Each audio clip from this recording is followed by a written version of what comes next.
রাধে রাধে বন্ধুরা, জয় জগন্নাথ এবং শুভ রথযাত্রা। সেদিন আমরা বেরিয়েছিলাম জগন্নাথ দেবের রথ টানতে, কিন্তু ব্যাড লাক, যোগদাদা অনেক আগেই তার মাসির বাড়ি পৌঁছে গেছিলো। তা আমরা সোজা তার মাসির বাড়ি পৌঁছাই এবং সেখান থেকে প্রসাদ নিই।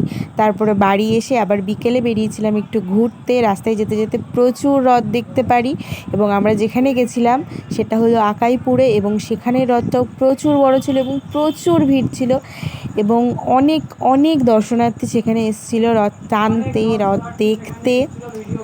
তারপরে আমরা গেছিলাম এই মন্দিরটা তার পাশেই, এবং মন্দিরটা খুব সুন্দর। তোমরা যারা পারবে একটু মন্দিরটা দেখে যেও, তোমাদের খুব ভালো লাগবে।